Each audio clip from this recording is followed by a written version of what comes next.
আসসালামু আলাইকুম, welcome to my new another blog. আজকে আমরা কোথায় যাচ্ছি হয়তোবা আপনারা ইতিমধ্যেই বুঝতে পেরেছেন। হ্যাঁ, আমরা যাচ্ছি হচ্ছে দিনাজপুরের উদ্দেশ্যে।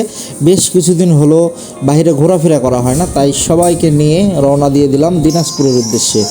আর এই রাতের বেলা যাচ্ছি কারণ আমাদের ঠিক ভোরবেলা হচ্ছে ট্রেন। আর এইটা হচ্ছে নতুন সাইলো, আর এইটা হচ্ছে ঢাকা রোড। আর যে সুন্দর রাস্তা করছে, হামিম দেখে তো অবাক হয়ে গেছে যে এত বড় বড় রাস্তা। আর এইটা হচ্ছে মহাসড়ক নওগাঁ এবং বগুড়ার। আর এইটা হচ্ছে একটা ভ্রাম্যমাণ গাড়ি ডাকঘর। আর আমি এখন যাচ্ছি হচ্ছে শ্বশুর বাড়িতে।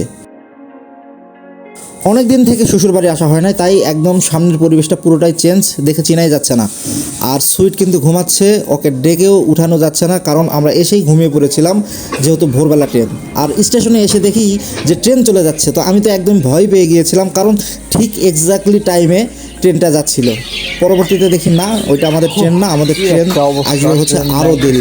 তো দেরি করতে করতে ফাইনালি ট্রেন চলে এসেছে। আর ট্রেন আসার পরে সুইট আর হামিমের যে একটা আনন্দ, এটা দেখেই মনটা ভরে যাচ্ছিল।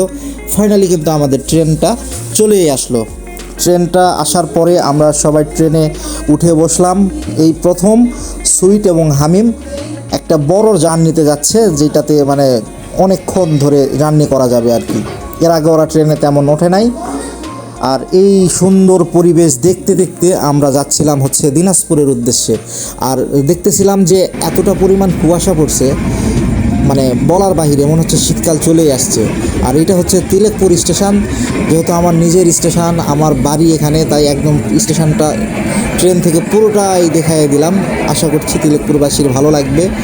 আর আমরা এইভাবেই যাচ্ছিলাম বিভিন্ন পরিবেশ দেখতে দেখতে, যে দেখেন কত সুন্দর, মানে কুয়াশা ভরা পরিবেশ, মাঠ কত সুন্দর লাগতেছে। আর আমি ঘুমাই গেছিলাম, ঘুম থেকে উঠে দেখি বর্ডার চলে এসেছে, ইন্ডিয়ার বর্ডার। সুইট তো লাফালাফি করতেছিল যে বাবা ইন্ডিয়াই চলে আসছে, ইন্ডিয়া চলে আসছে।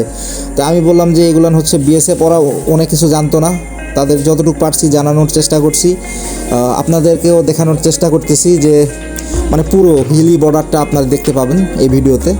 আর অবশ্যই ভিডিওটা শেয়ার করে দিবেন, অন্যকে দেখার সুযোগ করে দিবেন, যাতে যেন তারাও এই ভিডিওগুলো দেখতে পারে ট্রেন থেকে। অনেকে হয়তো বা দেখে নাই যে হিলি বর্ডারটা কেমন। এই যে সব বিএসএফ ভাইরা তারা কিন্তু আছে। হামিমকে জিজ্ঞাসা করতেছিলাম আমি যে হামিম তোমার কেমন লাগতেছে, ও বলতেছে খুবই ভালো।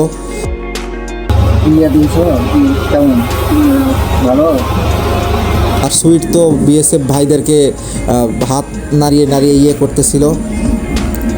তো মোটামুটি অনেক দিন পরে এই হিল স্টেশনে আসা, অনেক ভালো লাগতেছে। এই যে হিল স্টেশন, এইটাই হচ্ছে হিল স্টেশন। আর হিল স্টেশনে পরেই যে আমাদের বিএসএফ যারা ছিল এবং আমাদের বিডিআর ভাইরা, তাদেরকেও দেখা হলো তাদের সাথে।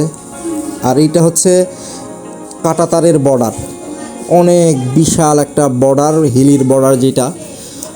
তো দেখতে আসলে এগুলো ভালোই লাগে, ট্রেন থেকে না ভালো হওয়ার কিছু নাই। তো এইগুলো দেখতে দেখতে এক সময় কিন্তু চলে আসছিলাম দিনাজপুর স্টেশনে।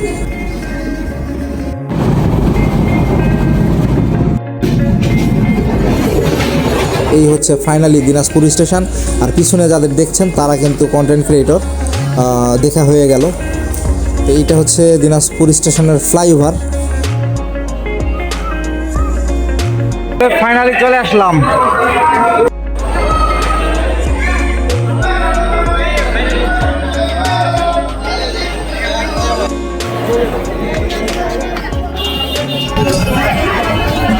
আমরা কিন্তু ফাইনালি চলে আসলাম দিনাজপুরে। আর এখন দিনাজপুর থেকে আমরা যাব যেখানে আসছি সেখানে যাব। তো ভিডিওটা কেমন হয়েছে অবশ্যই বলবেন। আর দারুণ দারুণ ভিডিও আসতেছে, অবশ্যই আমাদের চ্যানেলটি সাবস্ক্রাইব করে রাখবেন দিনাজপুরের ভিডিও দেখতে। সবাই ভালো থাকবেন, আল্লাহ হাফেজ।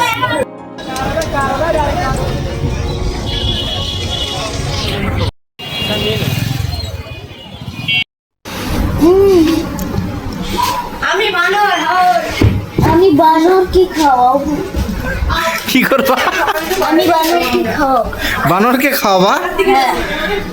তাহলে কালকে কোথায় যাওয়া হচ্ছে বলো? কালকে যাওয়া হচ্ছে চিড়িয়াখানা। কোথায়? রামসাগর। আমরা যাবো রামসাগরে, হ্যাঁ। তাই তো? হ্যাঁ, ওখানে কি কি আছে? ওখানে আছে চিড়িয়াখানা আছে, রামসাগরের সাগর আছে, রেস্টুরেন্ট আছে, আরো অনেক কিছু আছে। আচ্ছা ঠিক আছে, যাওয়া হবে না।